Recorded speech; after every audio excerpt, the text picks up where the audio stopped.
folks joining here live. Where's everybody hanging? I'm in Florida, back in Florida. I think last episode I was on the West Coast. Chris, you're definitely in Maryland. Yeah. I'm on the East Coast. It's crazy windy here today. Hopefully no trees fall on my house. Although that would make for an interesting stream. I'd like to avoid that if possible. Bummer. I'm looking at all kinds of great places that I love to visit in summer, but Montreal getting a blizzard now. Chicago, not a surprise being cold. Yeah. Regina. It was pretty cold. Something about fun. I was in Toronto last weekend. It was pretty cold. No, weekend before last. It was pretty cold. I don't see anybody that's maybe some California that's in there, but I was hoping to see like, snowbird action going, people that have just relocated to Florida or anything like that. No. All right. I'm going to keep it going, dude. Well, this episode, for those of you who don't know, we did the unexpected this week, which means Chris and I actually got together, I don't know what, like 3 days ago, and had a little bit of fun. We might have been making up nonsense lyrics to the 12 Techniques of Tradecraft. It wasn't very good. ChatGPT probably would have smoked us if we would have invited it to help. But it did crank out some pretty epic topics. I think this is going to be one of those episodes that we just kind of have a great amount of like us sharing what we're seeing internally and kind of leading with like we've done this type of early R&D. So kind of lifting up behind the scenes a little bit, showing what we've got, but also going to admit some of these things we're going to need some like legit feedback from the audience. And the reason for it is we think there's a couple of them that are polarizing. Now, there's nothing better than like a spicy polarizing topic, but you get that wrong in tech, right? And yeah, things can go bad. And so we really want to get a little bit more insight. So Chris, I'm going to go ahead and open up, maybe kick off a little bit of screen sharing here. Just to be able to like maybe get folks laughing, lulling, things along those lines. But here was kind of like between our bourbons and everything else we were diving into, we just realized there was a lot of threat actor behavior that we at Huntress just haven't tried to wreck. We're still, there are about 450 of us. And so really we're saying like, look, going into 2025, do we do an episode that's about like where we think the market's going? And we thought that's not in the spirit of like, product lab, which is what are we building behind the scenes, sharing all of our data. But we did think diving into like the stuff that we've either started trying to solve, failed at trying to solve, or just flat out haven't quite started, but are familiar with, like, we've done the research, just not the development. And so we're going to kind of go into a lot of these kind of really ridiculous topics. We'll also take in some chance to like educate the audience on what's currently happening. We realize like this audience gets both a lot live, but there's a ton of people that watch the replays. We kind of underestimated that there was a lot that are watching these, and the people that tend to watch Product Lab afterwards are sometimes on the more junior side and want more feedback of what's going on. So Chris, I've whipped up a holiday season, right? So not only did I give you the Santa hat, I took the antlers. Nice. But I've got 3 topics here of the ghosts of Tradecraft, past, present, and future. You okay with this? Yep. And folks, make sure you you're live, you're in chat, talking about stuff, Q&A, because at the end we do a giveaway, and we do it basically. We just scroll through chat, find people who've been interactive, and give stuff away. So, yep. And we already got one question about the folks that are watching it like live in other places, LinkedIn Live and some of those. Sadly, we can't see you. We can only interact when you're hanging with us here on the webinar platform. So, Chris, I'm going straight out of the lab with some audibles. That's how I'm going to play this. You want to start with maybe the pre-prepped ones that people sent over, and then I'm going to jump into some of the stuff just live sharing Slack, if you're cool with it. Yep. Sounds risky, but that's what we do here. Yep. All right, cool. So, SOC phone support. So this has been a request for a little bit now. I guess we've always kind of shied away from it because we were just trying to figure out how do we handle it at scale? How do we make good use of out of it? We didn't want like to have to hire a ton of people and tell them like, yeah, just answer the phone whenever it rings, and hopefully you'll be able to tell somebody something useful. We really wanted to make sure that it was a good experience and stuff. So this just went GA. So if you get a critical incident for EDR, there's actually a little drop down there where you can choose and either start a live chat with somebody, and you can just chat to them right there in the browser. You don't actually have to physically talk to a human. I know not everybody loves that idea. So you can, chat to them, or you can request a call, and you can say, hey, this is bad. I need somebody to call me. I want to talk this through with somebody, and we will call you. So yeah, that's available today for EDR. ITDR coming soon. We want to make sure, again, everybody who's going to be making those phone calls knows what to do, because it would just be really bad if like we called somebody and we're like, yeah, actually we don't know what happened here. That would not look good. All right, Chris, with that said, I've already got folks on the ITDR team that have some stuff that they threw up they wanted to suggest, and one of those was indeed how they're looking forward to roll this out. The part that's crazy, and I imagine most of you realize, like, Huntress at the end of the day, like, yeah, we wreck hackers, we do great things for the community, but we've got to be a business. And how do you do this without like rolling out a price increase is not easy.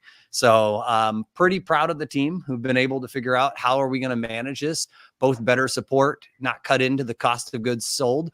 And usually Product Lab is all about the tech, but oddly enough, like any of you who've grown up, right, from being a technician, analyst, et cetera, into the business side realizes like, if you can't do this repeatedly at scale, or you do it in a way that's going to rob your margins, that are then going to cause you to have to cut your benefits, which means you're going to lose your best teammates. Like that's all part of delivering a great service, whether it's, MSP, maybe your internal IT at your own company selling X widgets or whatever. It's the hard part of reality. So pretty big, pretty excited that the platform team has managed to make this happen, working with the SOC and the support teams. Chris, another one for you, Defender integration. And I've got some new screenshots. So you hit this slide and I'm going to bring over Slack. Yeah. So basically, we've been working with Defender for a little bit. We've been pulling in the alerts whenever Defender generates them, so that way we can review them, our SOC can report on them, all that kind of stuff. The next step for us was to then be able to push stuff back to Defender to update those alerts. So when Huntress has reported on something and we decided that it was malicious, we want to push that back for you to be able to see that within your Microsoft security dashboard. So you can see that we looked at it, that it was bad, that we reported something. We'll also add a comment with a link to the incident report that we sent. So really trying to continue down the path of how do we better manage Defender for Endpoint for you. We just don't want we don't want somebody to go into Defender for Endpoint and say, there's all these alerts and no one looked at them. No, we did. We did. It's okay. All right. So I don't know if you saw, folks have already like started predicting a little bit of, some of the hotness. I'll tell you, like managing Defender on the Windows environment, generally speaking, if you're running any of the big three, you're running Defender, you're running CrowdStrike, or you're running SentinelOne, they're the big three. They kind of fight back and forth between who is number one, and it's not always repeating. Defender often will lead at the top, and then there's some months it'll drop down to number three. SentinelOne sometimes will jump up to the top. And generally speaking, like I don't get paid by any of these. We've chosen to manage Defender because it's the one that our customer and partner base tend to have the licenses for, that also is dependable. So one of the things we heard in mass off the previous product labs was like, yo, I often have Defender for Endpoint licenses. Any chance you can help me manage this on Mac? And so coming in at the last minute, excited to share that, like, not only that, the team is testing. So these screenshots, not the clearest. Again, I'm sharing in Slack and apologize. But when I say they're hot off, I'm talking like less than an hour ago, the team actually shared these suckers with me and kind of pointed out like, look, we've got EICAR testing. It's actually pulling into the actual like web portal. And what's neat about this is not only, there's some, warnings here subject to change, but if anybody's ever tried to set up just about anything, whether it's Zoom, Teams, or any sort of security product on Mac, firsthand that getting it set up doesn't mean it's turned on, right? Some of this is it licensed? others have you actually granted, whether it's Defender for Business or Defender for Endpoint Permissions. It's a real effort. And so the team has kind of went above and beyond for those folks that are running Macs, especially if you don't have like an RMM or an MDM for your Macs, to not only help with better configuration wizards, but some that will call out like, yo, you really only got part of it done. You still have 9 more steps. For those of you who are on Windows that are laughing at like the /S silent install option in the pop-up list world, yes, let's continue to troll the Mac users. No offense to those that are Macs out there. There's just some of us here that like our silent installations, whether it's malware or legit software. So, kudos to the team and Corey who just asked, are you going to start supporting it? The answer is yes, yes, and more yes, with all kinds of stuff, extensions, things along those lines. So when I say hot off the press, Oscar, you nailed it. These are pretty freaking fresh from the team. So pretty excited about that. Chris, you got anything more you want to throw on the Defender for Endpoint integration? No extra cost, by the way. If you have EDR, we manage it. We'll slurp up the telemetry. We'll do the storage. All of that is built into our cost. It's one of those things that I've just been nickeled and dimed as a consumer, that every time you add a little feature, they want to charge more. This is, works for our cost of goods sold and our margins. Yep. Yeah. So eventually we'll also do these things for investigations. So when we get something and we look at it and decide it's not bad or doesn't warrant us to, send an incident report, we'll update those as well. But we're still working through how to make sure that that's a really solid workflow for our SOC analysts. Chris, I got one more thing I'm going to slide in if you got nothing else for Defender for Endpoint. Yep. If anybody's ever managed any antivirus at scale, one of the hardest part is managing all your policies, especially exclusions. There's kind of 2 different flavors of exclusions, right? There's the like overly broad ones that maybe a more junior sysadmin adds and like, hey, I'm going to allow list the entire C drive. And you're like, yeah, you're wrecked. Or I'm going to allow list like my remote management tool that then gets, maybe pwned and somebody pushes ransomware or Infostealer or something like that. We've seen this really cause trouble. So we wanted to share that one of the things that's about to, essentially it's in beta. And if any of you have interest, the leader of our UX user experience side wanted me to share 16 minutes ago. We're welcome to tease that we're in beta for managing risky exclusions. And, Russ said he would be willing to reach out to people in chat. If you have any interest, like this is your time, light it up in chat or just hit the good old fashioned like support channel. But these are things, again, just helping you manage these risky exclusions, especially the ones that aren't just the overly broad, but think about the shady ones when a threat actor has admin privileges and then adds exclusions so they can run their malware from just about anything. It's a real, nasty thing. So a lot of cool stuff coming from the EDR team on that end. Whew. Appreciate it. And yes, for those that asked in the Q&A, this is both for Defender for Endpoint if you use like the E3, E5 licensing, but it's also for the Defender for Business, which is, if you watched our previous Product Lab episode on this, Defender for Business is kind of like Defender for Endpoint, but instead of, if you called Defender for Endpoint 2.0, this is kind of like 1.9. It has some subtle features that aren't there, but it's pretty darn amazing for what you get for the price. So yes, it'll work for both of them. Yep. Chris, you got some SIM stuff. Yeah, SIM. We continue to charge forward. You can see, by the metrics, more partners are trying it out, more data sources, lots more data. But some of the new stuff that we released, data rehydration. So this was something that came up a couple of times, I think, where folks had an incident and they said, hey, I need my data to like be able to review this incident. And the only thing we had at the time was really like we could give you all the data out of the cold storage, which was raw data and potentially hundreds of gigabytes, maybe terabytes of data. And, we kind of worked with some of these partners, but we were like, what are you going to do with this? Like, if I give you 800 gigs of data, what you can do with it? Like, how are you going to search it? Like, how are you going to even extract that on your laptop? And so like ultimately we realized the better user experience was, hey, I need to go back 2 months or something because this incident happened and I need to review the data around this week. can we just go grab that data from cold storage, shove it back into the database for a couple of days, allow you to be able to go through, use our existing queries and sorting and searchability to see it? Yes, you can now do that. So if this happens to you and you need to go back and see data that's aged out, it's older than 30 days, you can just contact your account manager or support, and they'll be able to hook you up with this. We also just yesterday, maybe this morning, launched Duo MFA activity logs. So I believe this is still behind a feature flag. So if you're interested in this, again, reach out. We'll help you get it set up and everything. But if you're a Duo user for MFA like we are, you'll be able to see all the stuff in there. Who's authenticating, when, all that kind of stuff. PowerShell. So this is a thing that has come up recently with a couple of customers from Australia, where they've said, hey, part of the Essential 8 requires us to collect PowerShell logs. We said, okay, let's go see what that looks like. So we're testing that out now. We've got a proof of concept. So if this is something that you are also interested in, let us know, and we'll be able to turn it on for your account, or even down to a single host, and see what we get. We're still trying to figure out how much data is it going to be. Can we do some smart filtering around it? So we're still testing it. And then finally, the SOC is now analyzing SIM data.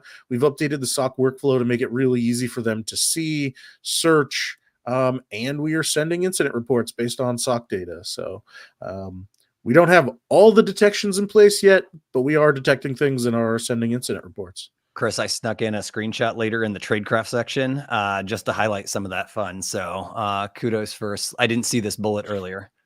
Yep. All right. So by the way, kudos everybody for, living in chat. If you've ever, worked for just about anybody that you've had to do customer service, like I cut my teeth in help desk, and I can tell you there's nothing worse than living in help desk where, some customers and partners are great and some are just absolutely terrible. You all giving like kudos and thumbs up to folks. The team has already seen some of your chat. And so ITDR wanted to share a couple things with you all. The first one was, we're almost at our goal for participants when it comes to those that want early access to the Rogue Apps capability. So if you are an ITDR partner, and you're hungry for some of the stuff, think about end users who just log into just about anything or add apps with Microsoft 365. We're looking at it, and we're looking for folks that want to see some of the early hotness. Not quite ready to go into like mass availability, but this is why you join Product Lab. So you get the inside scoop and you get access before things fill up. So that's pretty dope. Obviously, you can see we're asking for it. For those of you also, they just wanted to share a simple little update. We're almost at 15,000 of our reports for unwanted access. So in case you all are curious what 15,000 incidents look like across all kinds of M365 tenants, a lot of them are VPN tunnels and shady inbox rules, stuff along those lines. Some could be forwarding rules. Some could be an adversary in the middle. Notice though, like, for the MFA bypassing, session hijacking is on its way up. There's still all kinds of like location-based anomalies. Sometimes these things are a little bit higher in false positives, like, hey, somebody just left. But there's a lot of cases where, whoa, my creds were leaked on the dark web. Somebody logged in, or even worse, somebody logged in and got me with maybe a two-factor authentication bypass, or more likely, they just social engineered the two-factor authentication code. It's been wild. Absolutely crazy. And just like Seth in chat is chiming in, adversary in the middle, it looks like 1% today, but this is going up. It is up, up, and up. So I'm really excited for this. Okay. For those that are saying, look, I, interested in signing up, got the email from Huntress, but can't find the prompt. This is one of those that, this is why we have a kick-ass support team that's not like, oh, it's not product support, I can't help. If you guys just hit support@huntress.com, literally support will get you in touch with the, like the PMs, the product managers that run the actual product. They'll get you access. So I really appreciate you all just lighten me up on things that aren't existing in the UI or not clearly there for you. Yeah, something's up with that, because I just pinged the team and said, hey, we got some folks who can't find the prompt, and I went and looked, and I also can't find the prompt. So we will get that fixed up. And for those of you, Chris, Christopher H, that threw in your chat, when I say that your stuff matters, like Abby runs all user experience, right? Over here on the ITDR team. And here's her sharing your love with the team appreciating it. So in case you curious how that feedback loop works, like we're a pretty small team in the grand scheme of things that, your feedback gets directly in here. So kudos. Chris, I think we've got more than enough out of the lab. There is other stuff that we'll like add into the portal. The reason I say it is we've got tons of hot tradecraft and kind of like a lot of spicy topics. You okay if I like just move on to the Ghost of Tradecraft Past? Let's do it. All right. So the whole idea behind the Ghost of Tradecraft Past is like, when stuff is in the past, ideally you let it die, right? But some of these things are kind of like zombies, right? They just keep coming back to life. And our question for some of you all is, should some of this stuff both in tradecraft die off, but maybe even on detections? So one of the spicier ones that we've been working really heavy on the SIEM team, like if you're the Fortune 500 and you have unlimited budget, store all the packets, all the data, all the connections, you name it. But there is some of us who exist in like mid-market enterprises and small businesses, let alone like all our service provider partners that support those businesses, that we don't have unlimited budget. And so you really got to build the right solution for the right problem and the right, sequence. And so Chris and I dove in, and what's neat, if you have never seen Let's Encrypt, they have live graphs. So they're like updated daily. And we were curious, as of today, what did the internet change? Like we know firsthand a couple things has changed. A lot more people are encrypting their traffic. That's pretty insane of what that looks like of total certificates. And if you take a look at this is from Firefox's telemetry. Look at how much of the internet for all users have moved over to, HTTPS. And if you take a look, the US does trail where it gets into the low 90s on most days in 2022 and beyond. And this is just that like gut check to us that almost all traffic is encrypted. By the way, that includes hackers. Almost all threat actors have moved their comms over. And if you look at encrypted traffic, it was once thought as like, oh, that's the safe stuff. Yep. The vast majority of threat actors, and this goes from 2023, it gets even updated with the Zscaler CISO here, talking about that like 90% of these attack sequences, right, include encrypted, attack tactics, mainly malware and adware. Chris, you were saying something, I think. Yep. Yeah, that's just the rat race, right? Like for a while, it was hard and costly to get a SSL certificate, right? To encrypt your traffic. Like you had to go to one of these providers, prove to them you were a business, all this stuff. So attackers didn't really have it. But then, some things changed in terms of security vendors were doing deep packet inspection and analysis to try and see, hey, this thing that's claiming to be HTTPS, is it malicious? What is it doing, right? And at the same time, you have Let's Encrypt coming by and saying, hey, for everybody's privacy, let's make it easy and free to get, these SSL certificates. And so the two of those things combined, attackers said, hey, we'll use that too. And so now most of the traffic is encrypted. You can't just, pop up like some sort of like traffic analyzer and see what's happening. It's wild.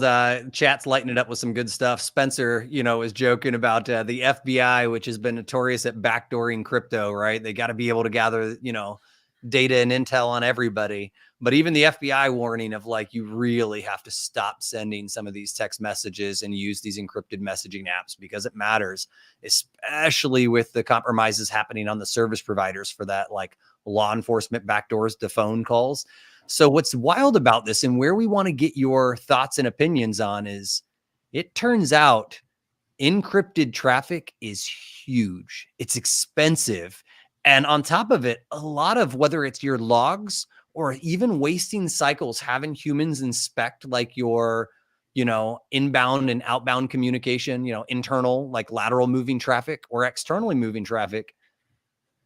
Even just things like this, take a look at like, this is a good example of a redacted FortiGate setup.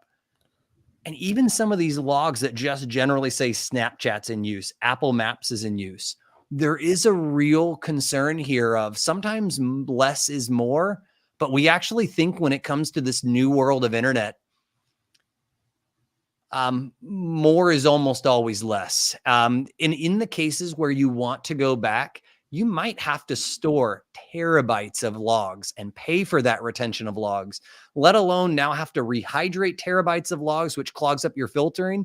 And so what we're really curious is, how's everybody hanging? Like when it comes to like, here's my first poll. And what's neat is this is going to, I think, be the first poll that I could actually run in this platform. I've never done it before.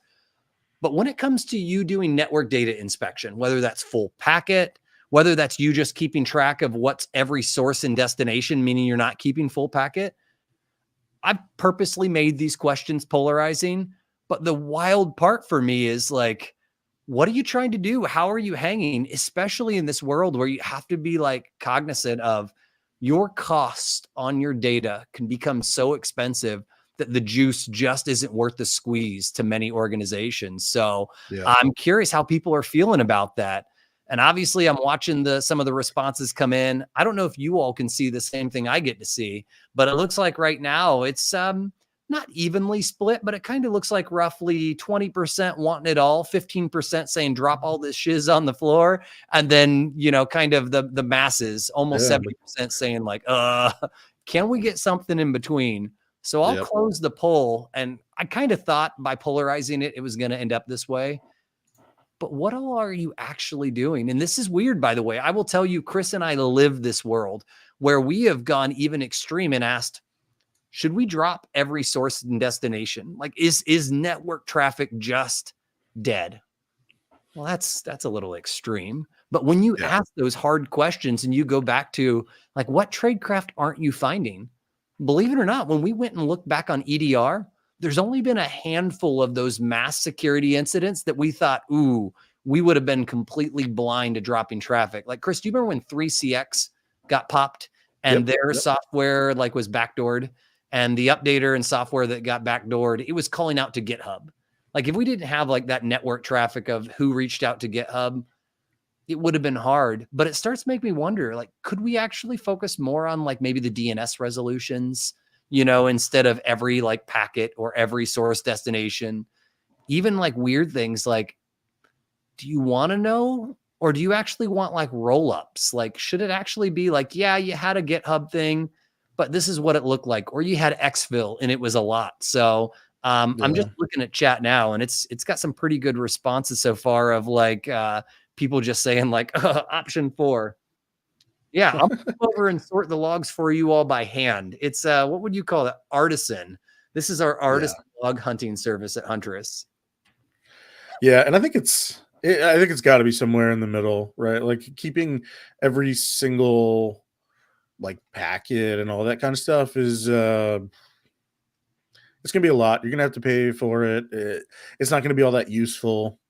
Like I think to answer the questions of like, hey, did this IP address communicate with this IP address, or what IP addresses did it communicate with in this window? I think that is useful.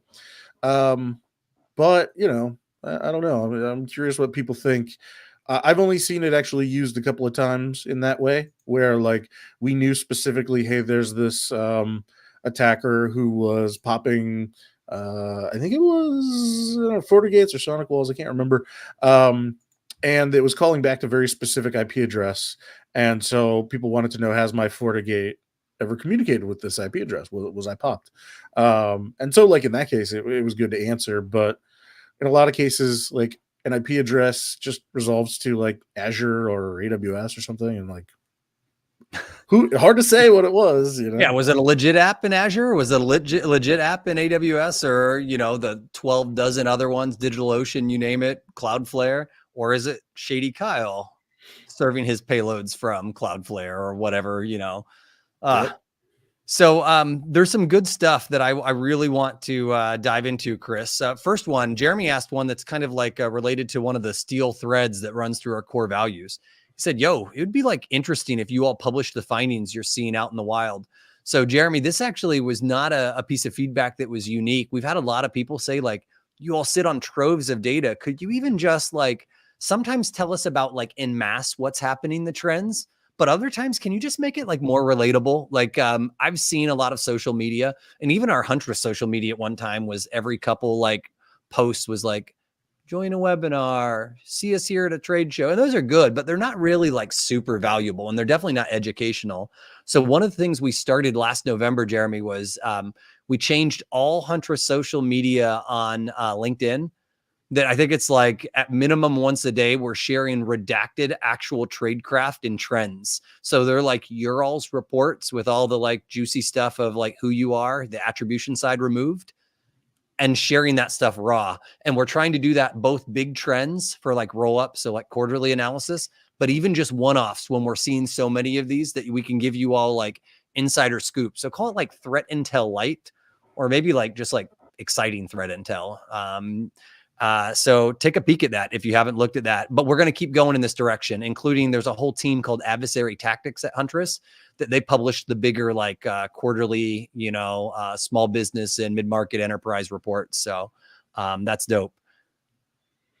Jan is kicking me right where it counts. I made the comment about DNS. Maybe it's that. And there's two things, right? There's encrypted DNS, like Jan mentioned, but also, the reality of like, over HTTP. Yep.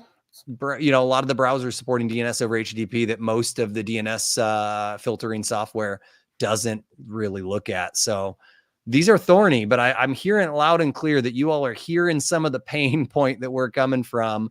And I'll tell you, we're diving into this. This is the stuff that you all, especially if you've got a polarizing opinion, throw it out there. Chris, I'm going to keep it going because we've got some like really good stuff. I got another one, Chris, on my favorite, your favorite, the thing that is truly a zombie, a ghost of Christmas past, freaking hard-coded and weak device passwords.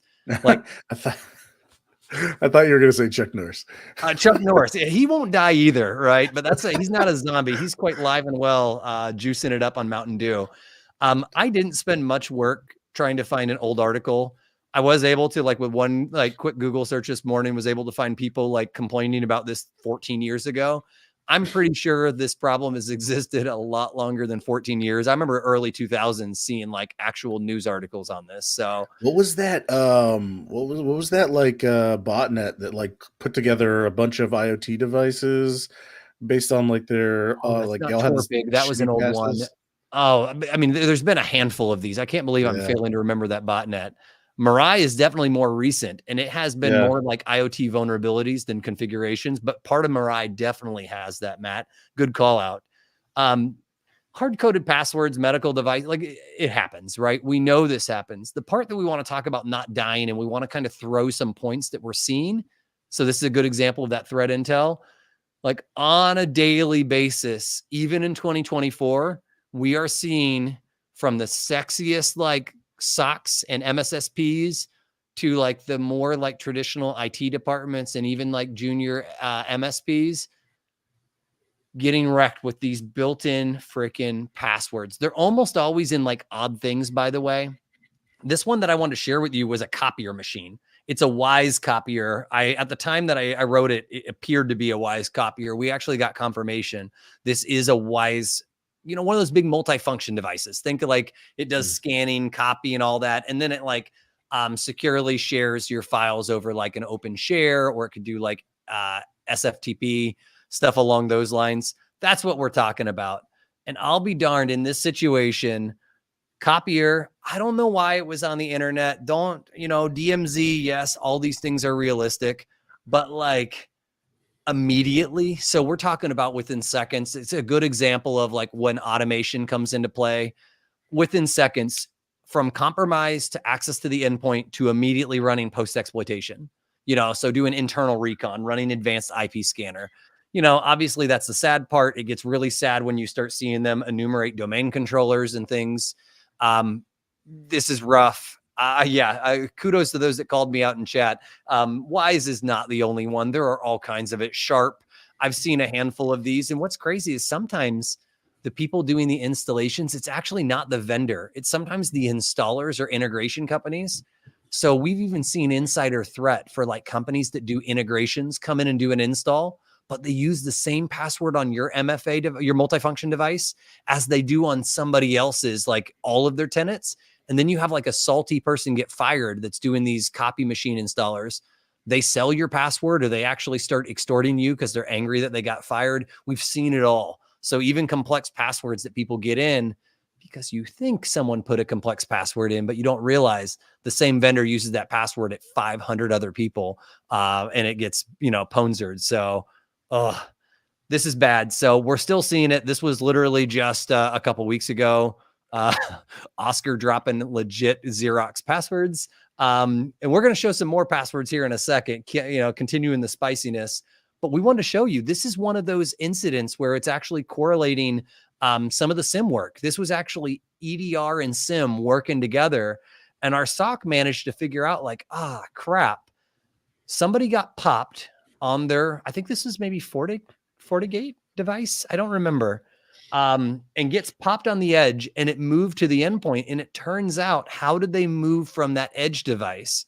Well, those logins ended up finding out that through looking at your Windows event logs, not only did they pop the device, and I am struggling. It does look like a VPN. I'm pretty sure this is a FortiGate VPN device. Yep.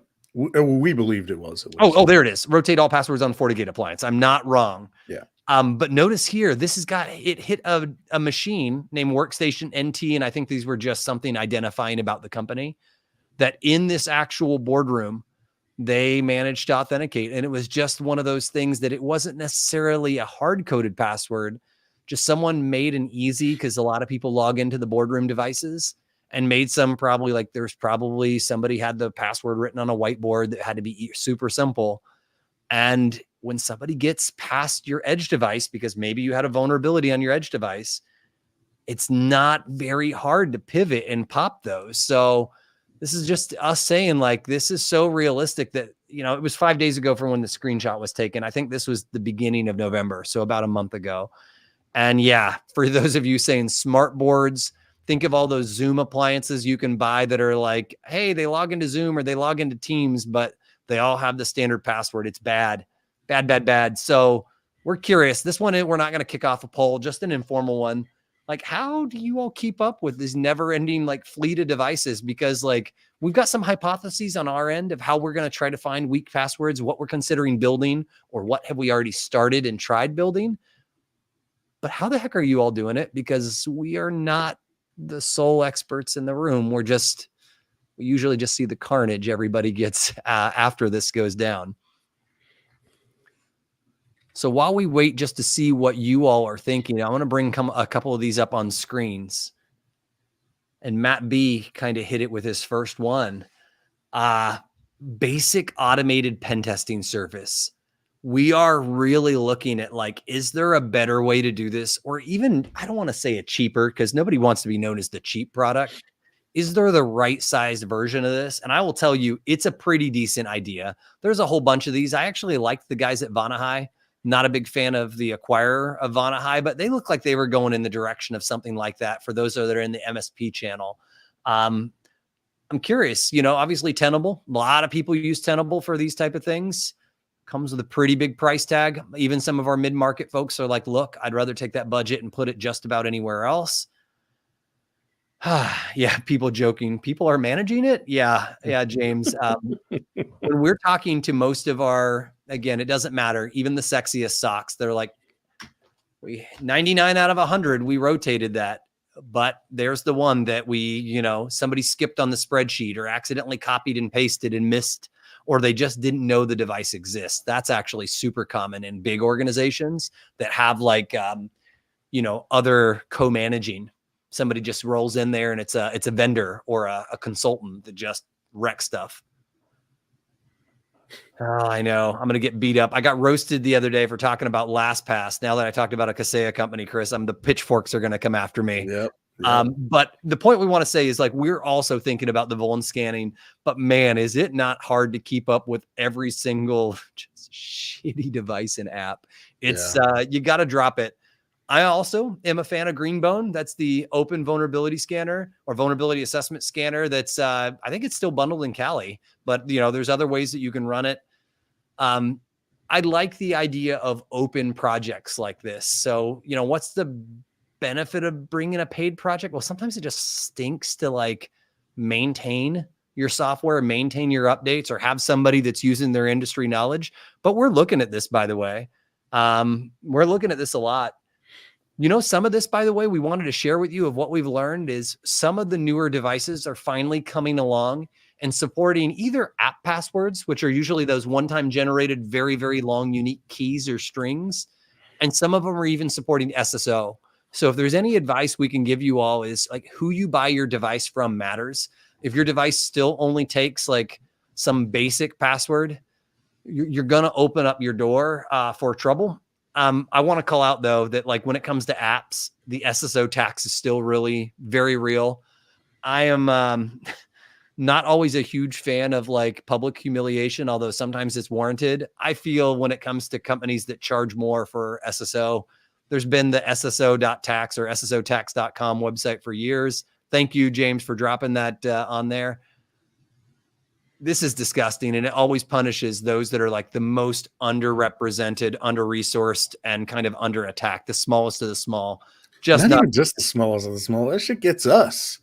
Like we're 450 people, and I could tell you, like there's a bunch of SaaS apps that we use where we don't have single sign-on because we don't want to pay 4 times as much just to have single sign-on. Like it's shit. Man, we're getting pretty good folks that have some like real world experience. If you've ever used Greenbone or OpenVAS, some of the problems that people who've integrated with things like this, like Alien Vault, I think before the AT&T acquisition did some of this stuff.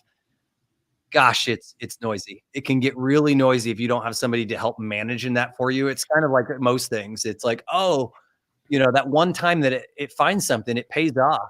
But going through the 99 alerts that it took you to get that is pretty rough. The other one, by the way, just good old fashioned good configuration. Like we sometimes see like not enough folks, and I appreciate those that are kind of laughing and upvoting and hearting like with the reactions here. You got to make time to kind of even give yourself, especially if you're like a defender most days. If you're a defender, I'm a real big fan of, even if it's like 4 hours a month, call it a team building exercise. You need to be able to put that shady hat on, the red team hat, and do a little bit of this like discovery. Be able to go out there and just pick something and audit. One, it's going to help keep team morale up. Two, just going through there, you won't believe how fun it is and how well you can like build your retention, improve your security policy. So I wanted to share, we're looking at this. We're considering what we can build as we get into security posture management. And I appreciate everybody just humoring with us. It's rough. Chris, I got to keep things going. Right. Down to 17 minutes. Ghost of Trade. We gotta go. We gotta keep going. So Infostealers is one I wanted to make exciting, Chris. You know a lot about this. We've seen a lot about this. What's your take on Infostealers? I look at it as kind of the scourge of the earth, or the worst of the worst thing that's going on right now in 2024.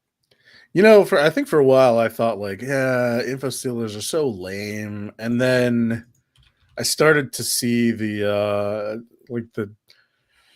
dark web marketplaces where it wasn't just like, oh, let me fish somebody and try to steal their stuff, but it was like I could just go onto the marketplace and pay $20 and have somebody's like Microsoft password or their like GitHub password or their Roblox password or like whatever. Like, holy crap. Like once you really centralize that data, put it there and made it easy for people to just go and buy whatever it was that they were looking for, that's when, for me, this escalated from just a thing that's, whatever to, oh, this is a real problem. So talking about that real problem, Chris, I want to get things spicy today.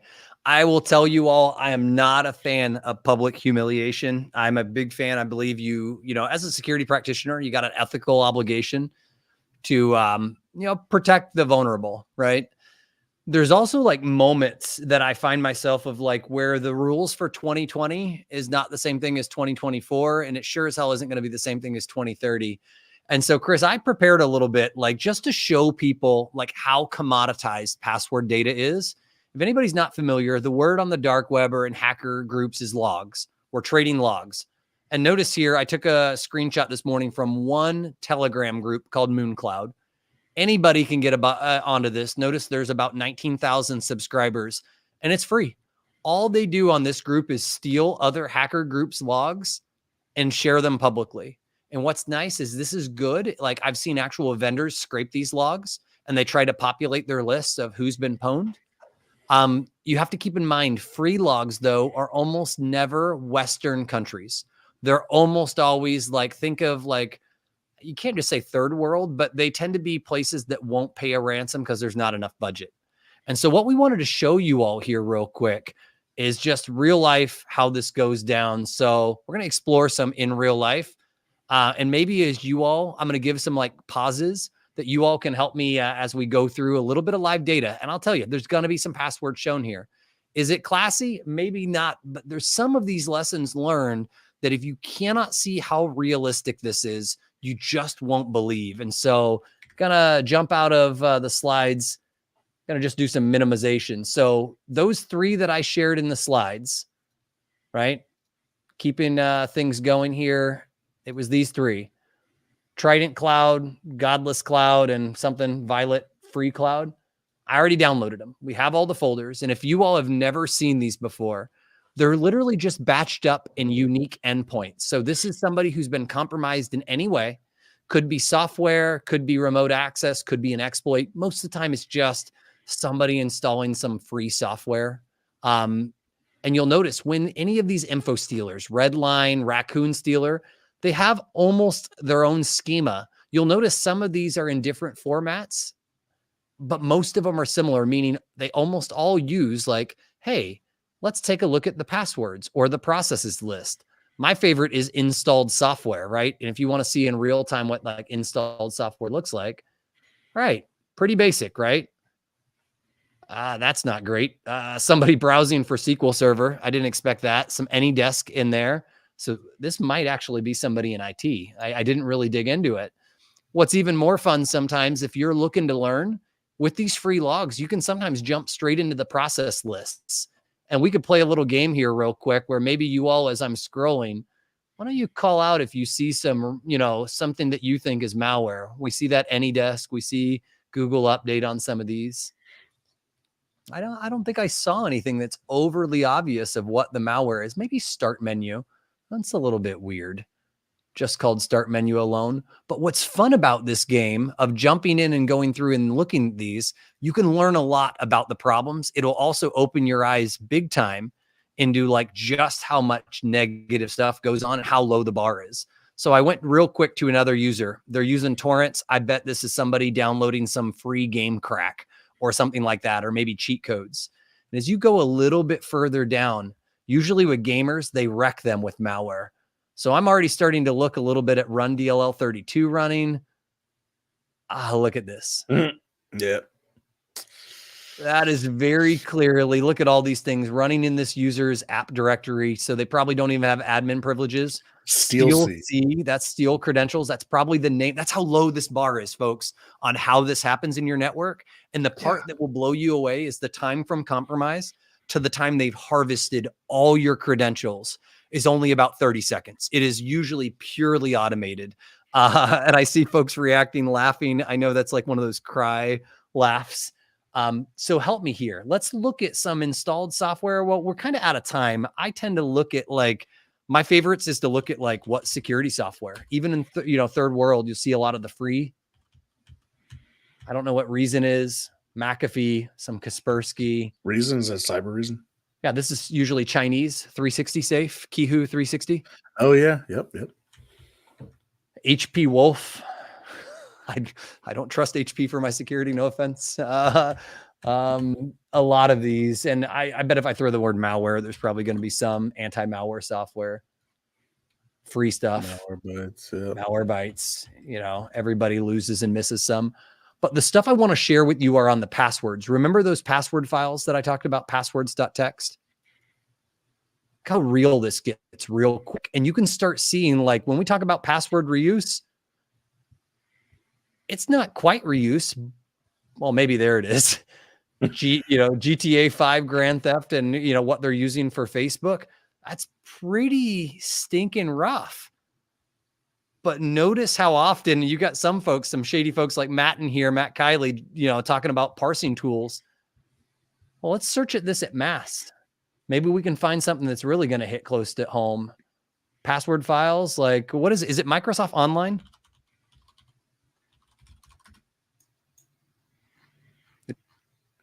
is. So when you're really looking for some humble pie of what this looks at, and notice all the groups still using their ASCII art, what they do, you can buy their private cloud passwords instead of just their public ones. But you see live.com already in there. Microsoft Online. I don't know, somebody in Dubai. Fuck. Are you kidding me? Like, how does Microsoft even allow that? Is that real? Does anybody know? Does M365 truly let you use that bad a password? I just almost don't even believe the log. Yeah, I think you got to try to have passwords this bad. It does. Thanks for those in chat. Fuck my life. Going back, like I don't want to do too much here and get too far off track. But if you all have something you can think of or a website you want to search, let me know. I want to get us not like too far off track, but the part we're getting at is this is bad. Even if you have like perfect prevention and you have great EDR, if it runs in 30 seconds and dumps your stuff, there's a good chance you missed it.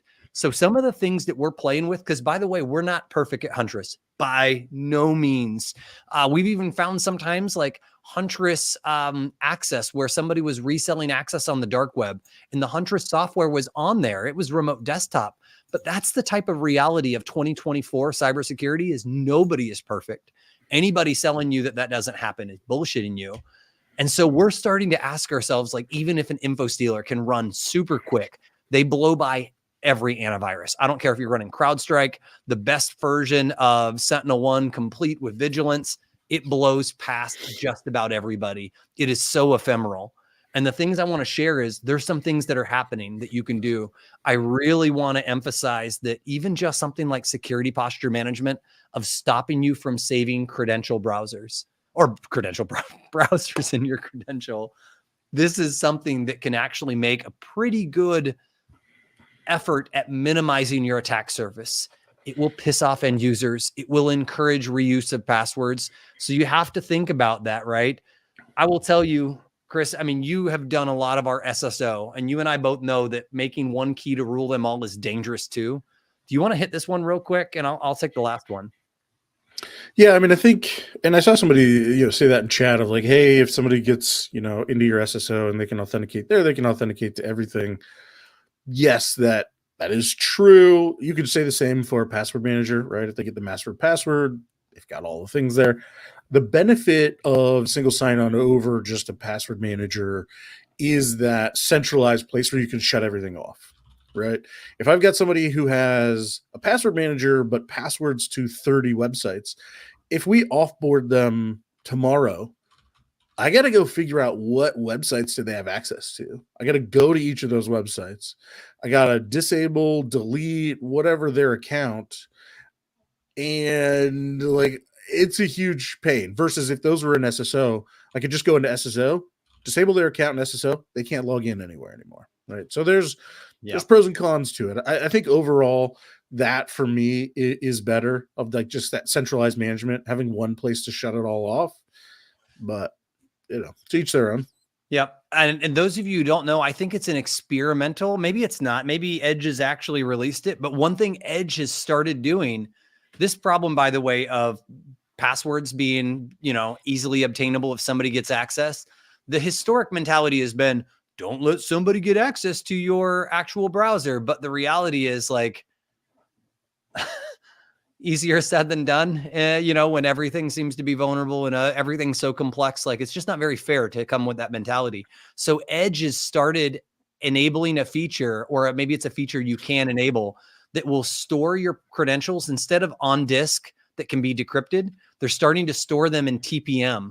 So unless it's running very specifically as that user and has the ability to access TPM and is allowed, it actually won't return a clear text password. And what's neat is they're not actually storing the password. They're storing like a salt value. So the thing that gets stole from the browser is just jumbled garbage. And unless it's been decrypted with like that salt or nonce or, key, it doesn't actually show the real password, and the browser's doing decryption in real time. So this is pretty exciting stuff that's coming along the lines. And again, yeah, you can always turn on MFA. I will tell you, MFA use is hard alone, just getting people to adopt it. Knowing where and who has MFA enabled and which apps actually have it enabled. let's not kid ourselves. This is even harder than getting people to adopt it. And then if you go and kill like push notifications and make people only put in the codes, which is a good best practice, our point that we want to get here is we are looking at this and saying, what can we do to help you all? And how can we do it and not just keep nickel and diming you with a new product and new features and new things that are going to take more money out of your pocket? So that's me to you saying we're working. We know these are pain points. We know this is happening daily. If you are running into these problems at any time, if you want to share your lessons learned, please hit up your account managers, hit up your team. They will get these to the product managers so we can actually do this in R&D. Chris, like we got so much stuff here that I can see us blowing over on this. This is one of the ones that you and I, like, we're surprised that this is still such a big problem. Do you want to talk about like AppLocker, and some of the pain we're seeing of like people bringing their own vulnerable drivers and stuff? Yep. This has been a thing for a long time. Kind of either like, why can't we just block known malicious applications? Or, attackers bring drivers that are old that have these known vulnerabilities in them, but they're still signed, so Windows will let you load them, and then they exploit the vulnerability, right?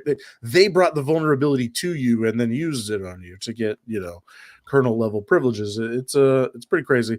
I think the thing for me that was really interesting is we've started to look into more of these, kind of security and regulation frameworks, is that the Essential 8, it doesn't just say like, hey, you need to log stuff and you need to have secure configurations for your machine. Like they get pretty in depth, right? Like they said like application control needs to be implemented on workstations.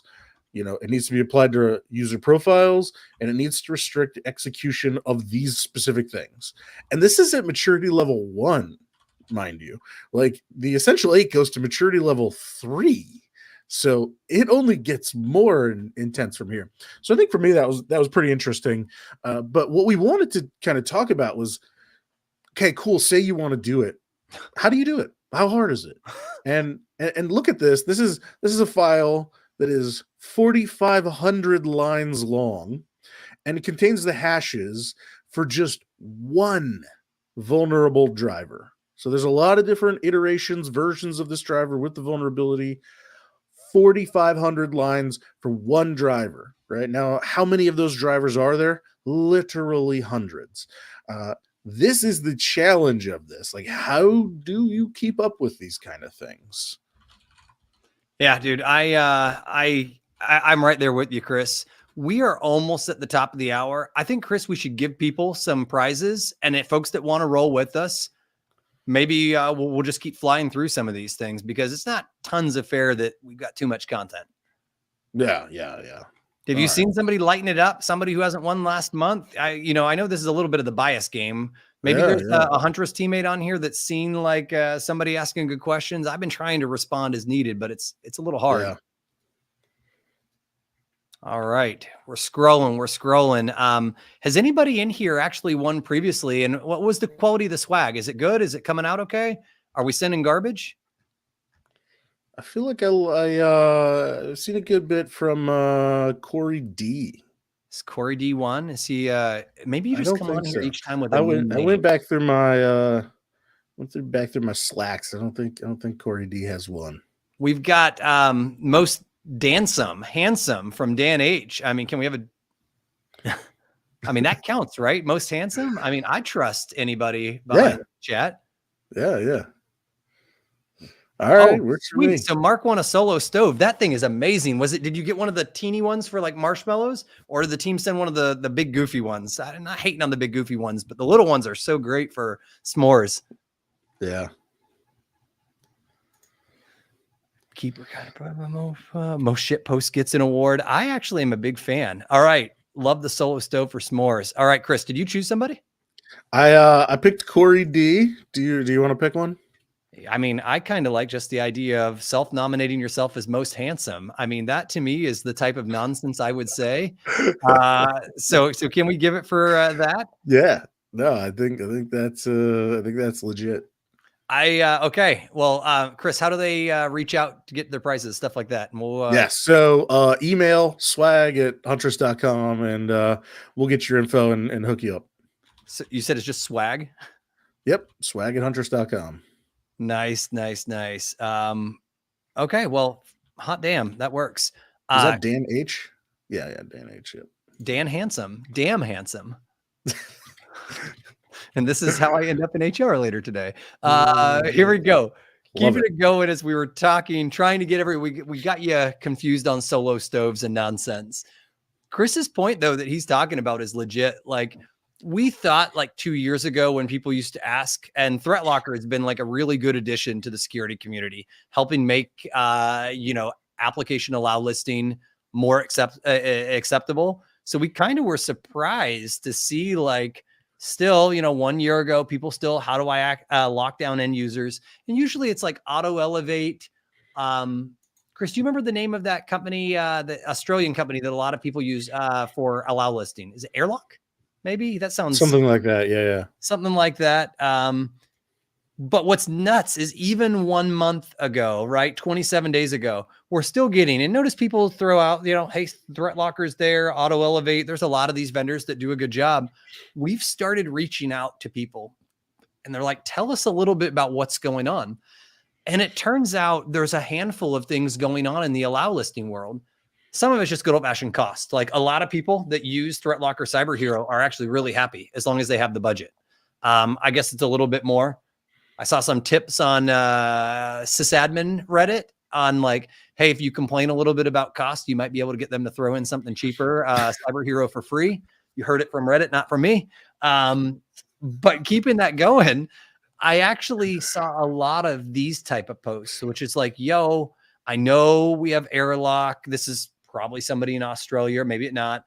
I've also heard of ThreatLocker and they've heard of all the different flavors. But as we started digging into these things, it turns out experience and overhead management still continues to be something that people complain a lot about. The other one is people saying technically Intune will help me with AppLocker, whether I have it through my business premium. And they're like, I would love to free up that budget some other way. So we at Huntress aren't a big fan of just going out and trying to kill somebody else's business. Lame stuff like awareness training. Yeah, we're trying to change that world. But we're not a big fan of just like building something just because. Like if there's a best of breed, let that vendor crush it, right? Encourage them to crush it. But we are giving heavy consideration to a lot of our partner base and customer base that has business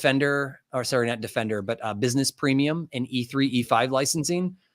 You have a lot of what you already need on technology to do stuff like this. I will tell you, deploying Intune, not easy. We use Intune internally. I know what that's like, especially in a multi-tenant environment. I know what it's like trying to be able to use, Chris, what's the multi-tenant solution we helped with that they have at Microsoft for Intune? I'm spacing the name of it. Lighthouse. Not the most friendly. And then even managing AppLocker, not very friendly. So we're really taking a look and saying, can we help you do more with what you already have? If you already have and are paying for business premium and you have AppLocker and Intune, why can't we build on top of that for you and give it? It's very similar to like when we included the Defender, integrations for free. Can we do some of this stuff or at a very low cost if we're putting our humans into it? So just want to throw that out there. That is a pretty serious consideration that when we do like an endpoint security posture management tool, I think the new fancy acronym is SPM. There's a good chance we'll have something in here for allow listing, because we know that blocking known bad apps and drivers is really, really, really hard. We know that keeping it up to date is very hard as well. It's taxing on your IT department. And we're well aware that if you accidentally approve something malicious, it could go against your MSA and they could hold you accountable because it's no longer the end user that ran something malicious, but it's you. And so we're working on that problem of, if our team is approving for you, can that help segment liability or at least share liability? Stuff like that most people don't think about, that really matters as you get more mature as an IT department, an MSP, MSSP. And so anyways, just wanted to let you all know that this is kind of nice. Privilege access management is one of those things that the world is very, very rough right now here. And to be very frank, most of the incidents that we see that get to ransomware when people come to us are because people allowed admin privileges that shouldn't have happened. So think of privilege access management. And in many cases, that app had no business running in the first place. Even the best prevention products, I don't care which next-gen antivirus EDR you use, they all get wrecked pretty evenly. It's who manages them and what the affordability usually is the big difference. And the part that we're telling you is we're considering it. So does any of this, in this group, like, does this even resonate? I actually wouldn't mind negative feedback if you're like, nah, have no problem with the products out there, because ideally I wouldn't want to spend our R&D cycles on something that like is already solved. And we're kind of getting mixed signals right now from a lot of our partner base is like, nah, Auto Elevate and Threat Locker are doing it for me. And then we have kind of another portion that's like, no, it's a little expensive, a little cumbersome, and I already have licensing. Could you help me do this for less so I could either A, make more money as an MSP, or B, can I use that budget elsewhere? That's a lot of our internal SOCs and IT departments. All right. Another Kyle H. I promise that's not me. All right. I appreciate it, team. Yeah, let us know. And if there's somebody doing really well, some of the stuff that we do, we build. We build almost everything. But we have the ability to acquire, right? Something like Threat Locker, probably too big for us to acquire. Something smaller, could consider it. Chris, I think we've got one more, right? Keeping it going. There's still a shit ton of people who are on this sucker, so it would be crazy to skip the last one. You want to talk about this? My mouth is getting dry. I've run out of water. Yeah, so this is the future, right? This is where we try to do some predictions, where we try to give you some insight into what maybe we've seen a couple of times and we think will become bigger. I wanted to highlight this. This is you might have heard of the MITRE ATT&CK framework. This is a very similar one from a company called Push Security. This is really, though, just focused on SaaS applications and what are all the risks and attacker techniques around SaaS applications. And the fact that there is a table this large should tell you that there's a lot of stuff that attackers could do to SaaS applications. And so that's where we get to with this one. And I want to kind of start with the prediction. So my prediction here is that really kind of what we've seen with Microsoft 365 and the attacks there, just the tip of the iceberg. Like, folks are going to do more there. They're going to do more with other SaaS applications. And if you go to the next slide, I actually got some more stuff on this even. So I kind of gave my reasoning for this. Number one was Microsoft 365 is a great target because people were moving from on-prem Exchange to the cloud. And quite frankly, the number of people using Microsoft 365 is huge. Chris, correct me if I'm wrong. You at one time reverse engineered Microsoft's public earnings, right? Because they used to claim how many tenants were out there, and then they abstracted it and they only talk about revenue now. But you were able to do like an average cost per tenant and work backwards. Do you remember what that number is of how I think big it was 400 million? And I've heard other people quote similar, like really high numbers. So I don't think we're too far off there. What else? That's just like attackers are going to go where the money is, where the value is. And, Microsoft and other vendors like us, we're pushing really hard to help secure that and to help people do better with Microsoft 365. And as that gets more secure, as it becomes less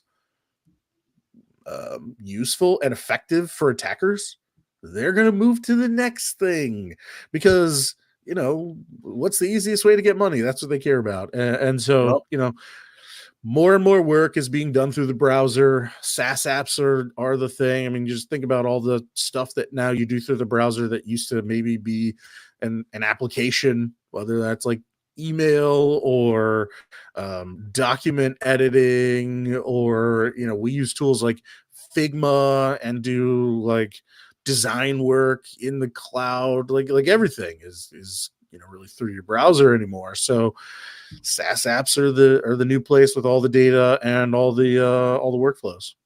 Yep. And so, Chris, I got a question there. Obviously, I was late to click that last one about like more work being done, SaaS apps everywhere. But I've got like a real thought question for the audience that's still hanging with us. We know that there's kind of like a T for SaaS apps. And what I mean by that is you can go very deep managing like your office productivity. That's kind of like this, vertical line in the letter T. But you can also go very broad on finding all the different apps installed. We've gotten pretty decent at how we think we would manage and find all the different SaaS apps. We think the answer is a browser plugin. We are almost certainly going to build something like this. And as we've got further into it, we started looking at kind of like an internal Huntress mantra is, not only give back more than you take, but it's don't create additional work for our partner base and customer base. And Chris and I started asking ourselves, and I was like, could you imagine if you were like all of a sudden just getting this deluge of like, this user is using this app that's not approved. This user's not using this. Like, what the fuck are you going to do about it? And is it really that valuable? Like, I know firsthand somebody putting your data into another app that's not allowed can be really bad.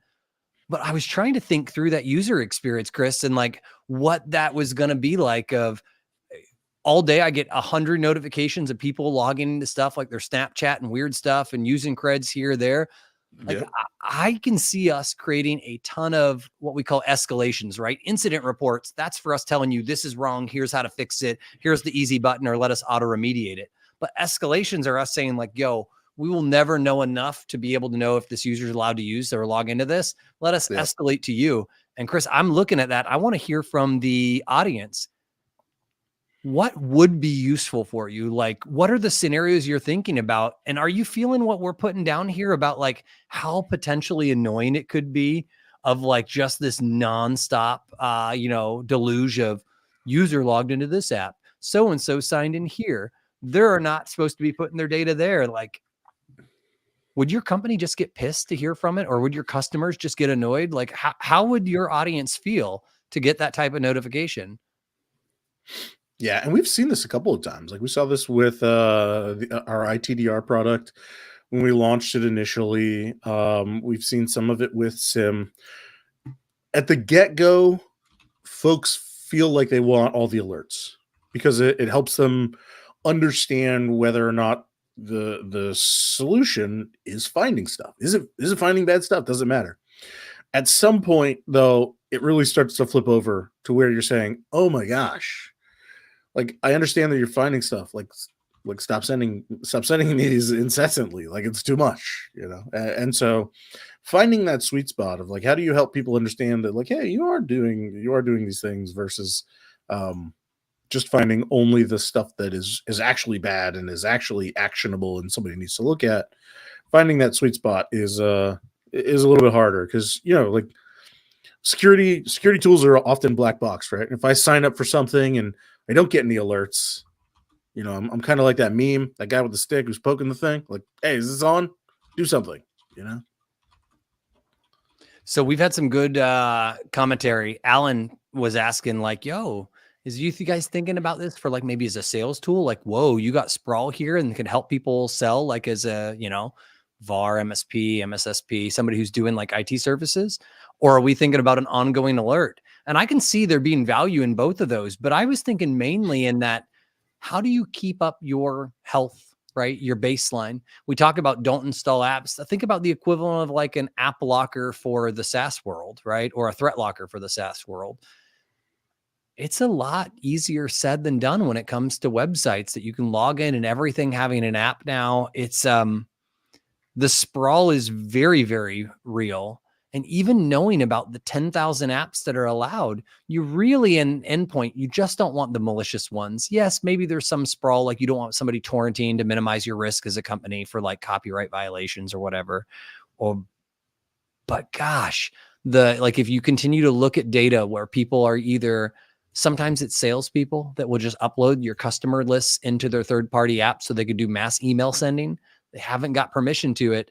And now when they leave the company, they take your customer list with you. There's all these real business productivity and business risk problems. But for me as an IT department, I'm going, man, you are just creating me work. Yeah, it kind of is like the pups of SaaS apps, right? They're not the highest priority. And I've kind of thought, like, do you roll these up and you have only summaries? Do you just make an information page? Kind of what I think, was it Drew earlier said something like that? I think somebody said something along those lines about what do we do? You know, can you just make maybe a notification page?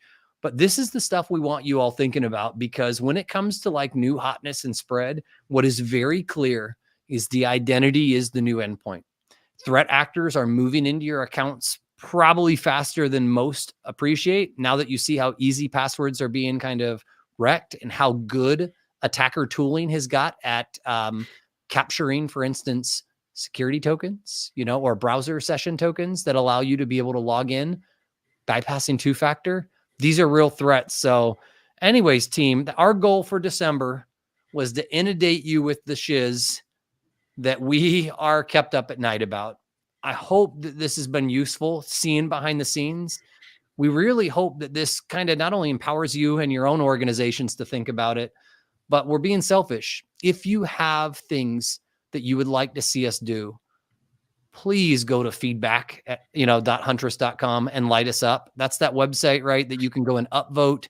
You can add your stuff. When you do submit something or upvote, you become subscribed. So when we actually ship it or when we ask for commentary, you get pinged and you can actually have like interactions with the whole, engineering, security, and development team.